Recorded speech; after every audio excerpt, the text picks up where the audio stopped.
We are in week 10. All right, so this week we are going to focus more on that reading that I gave you last week called Brainstorming. I gave it to you in hopes that you would take a look at it and it would give you some inspiration on how to come up with your final research topic. It's tough because I want to keep it open so that you get to decide on what topic you choose because you will be doing this for the rest of the semester. Sometimes, and I get it, too much freedom is like chaos. I get that. But at the same time, I want you to feel free to maybe, explore and try and decide what do I really want to research? And you might not know, and that's totally okay. Again, I give you that brainstorm article for last week, but this week I'm going to hone into it quite a bit more as well as trying to cover what a source summary is. Okay. So, source summaries will be due next week, but I emphasize them because they're very important and I want to give you time to do research. Okay, you'll see that what I've done all semester is I give you all kinds of readings, all kinds. I don't just give you one thing to pull from, I give you all different ones. And so that's the ultimate goal here, is not to just pull from one thing and make your points. I want you to pull from all types of different readings where you can go, see, they're this and this and this, they all say the same thing, and this is what I give to you in a very shortened version of what your final research and project is going to look like. So for this week, we cover the brainstorming. I'm also going to give you quick videos on outlining. I give you a template for it. And again, I'm going to emphasize source summaries. We do it next week, but I want you to start them now. You should be researching now. This is the week where you get your feet wet into the research. And I'll go through that in just a little bit. And then also, I need you to choose scholarly journals for your source summary. I give you a link for that, and you'll be going to the Butte Library. Also, MLA format. I am a stickler on MLA format, but the really cool thing is I give you a template and it's super easy to use. But I'm going to emphasize this many times. Do not use citation machines. Do not use citation machines. And here's why. What I've seen in the many, many years that I have done this, citation machines suck. The things where you go online and you type in the information or you put the link, they're wrong. They're always wrong. I have yet to see one that's come through that was ever correct. And I always know when it's a citation machine. I'm like, oh, did you go online and just type it in? They're like, yeah. Don't do that. Make your life so much easier and just fill in the blanks in the template. I'll get to that in a little bit, but I emphasize that in case for some reason you zone out at the end of this video and you're like, I didn't hear that. I'm telling you now, don't use those. Okay, and I'll call you out on it too. I'm like, use the citation machine. No points for you. I hate doing points, but whatever. We just gotta do what we gotta do with grading. Anywho, all right, really quick, I'm gonna go through just a quick little tiny breakdown of what the brainstorms are. Then I'm gonna include the videos from the reading.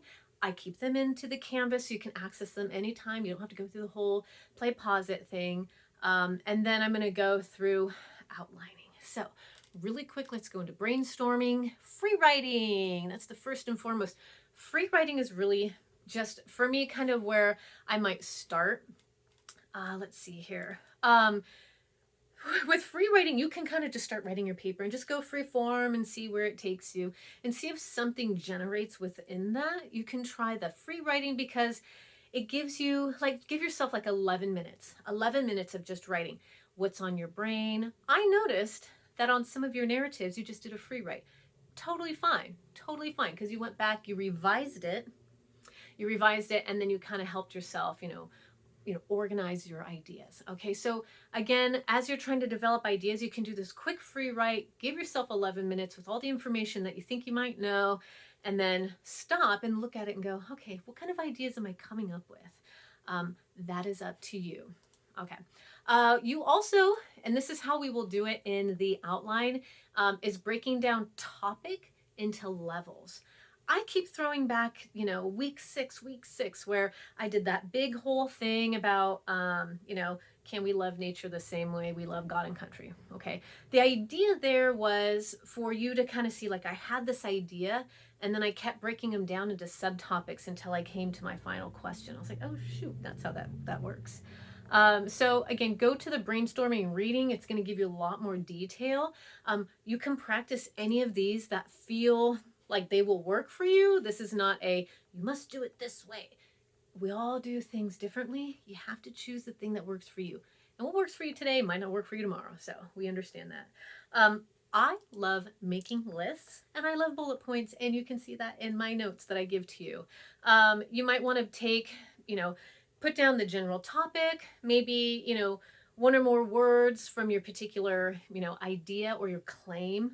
Like, what's your claim and what are some ideas? So you put your question, you put some topic ideas, and then maybe a word or idea that is the complete opposite of your idea, and maybe that might stir something up, because what you always want to do is make sure you address counterpoints.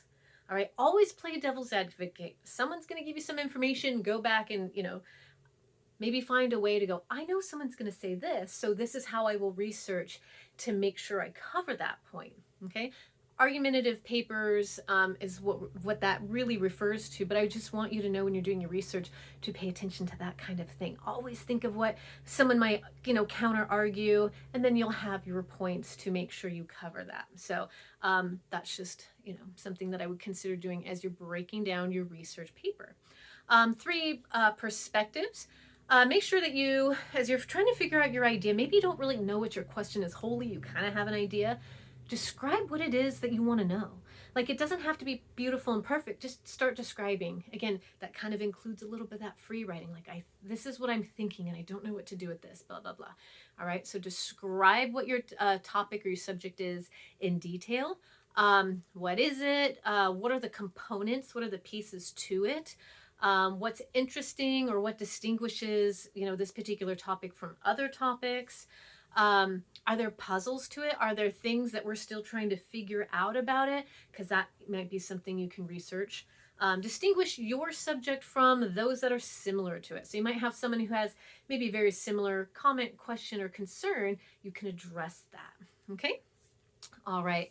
Next, one thing. So again, when we talk about the Google, those Google questions, remember how I don't want those? Well, this part right here, when we talk about the 3 perspectives, that trace it part, that's where you can do those quick little Google, researches or whatever. Something where you're trying to figure out the history of, your topic, because that's what you do. You have your question and then you do the history of it to kind of explain, okay, let me tell you what this is about. And then you go into the solution. So you want to trace it. What's the history? How has it changed over time? Tell me why. What are the significant events that have influenced your subject? Yes, I'm being broad, but this is going to apply to your topic. All right, so go from there. Then you want to map it. And then, what is your subject related to? So you've got what it is, the history and the information behind it. And then you want to map it out where you start talking about what's related to it. What influences this particular topic? How? Why? What does the topic influence itself? Okay. Who has stake in your topic, right? So who does it affect? Okay. Who is it positively or negatively affect? Whatever your topic might be. Are there certain fields of study that you would want to pull from? What kind of research are you looking for? Why is this the case? And then how has your subject been approached by others? Like, how have other people looked at your particular topic? And then how does your information relate to what, you've seen? Okay. I like the 3 perspectives because it kind of like outlines your paper when you don't even realize you've done that. You can also do cubing. This is where you describe it, you compare it, you associate it, like what is it associated with? What other things? I know I'm using my hands, just go with it. What other things, go with it. Analyze it, break it down, kind of look at your topic and see where there might be things where, again, you can apply it. All right. And then you can throw in the argue against or for it just to kind of see, right? You want to do devil's advocate. What's the other side of it? Always have the other side. Okay. All right. You could do similes. It's a technique where you would have the terms or whatever your topic is, whatever your paper is centering on, and then you brainstorm answers that that answers the second part. So I don't know. I'm trying to think of a topic on this. This is really hard because then I break it down and I don't want to confuse you. That one isn't my favorite way to do it, simile. So what is it? you know, this topic is, was, they are, or they were this. Does that make sense? Okay, that's a terrible description. Just read the read your the reading. It'll do a better job than I do here. Okay, so clustering, mapping, and webbing. I'm going to show you videos right after this, so I'm not going to go into detail because they do a better job. And then we talk about, after you do that, relationships between parts. Okay, there's a diagram that's on the reading. We have your whole, and then you have your parts, right? Here's your subject. Here are the parts that go to it. This is how everyone thinks differently, so maybe this little box works for you. Okay, so you have your whole here, and then you have your other little parts that go to it. And then you have your parts, right? So you have your one part, and then you have your parts on this side. And then what are the parts of the parts? The outline template that I give you might help. I have that topic, and then I have the subject, and then the sub-subjects, right? Or the subtopics below. That might help you too. We all see things differently, and these are just ways that maybe that, you know, the relationship between parts makes more sense to you than the way you break it down in the outline thing. Okay, you could do the journalistic questions, you know, who, what, where, when, and why. I love the who, what, where, when, and why because it kind of just, it's like an order, right? Like that to me is really easy. You can try that too, like, you know, who does this affect? What's the topic? You know, where is this taking place in society? What's, you know, going on? And then why? Why do we care? Why is it affecting us? However, you do you. And then, of course, we want to think outside of the box. I know you're probably as annoyed with that statement as I am, as everybody uses that.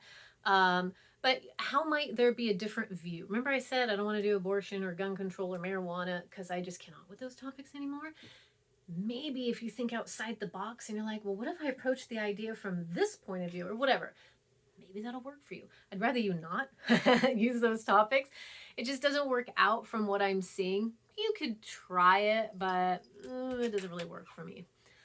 Give me 1 second. My cat is screaming to get outside. Hold on.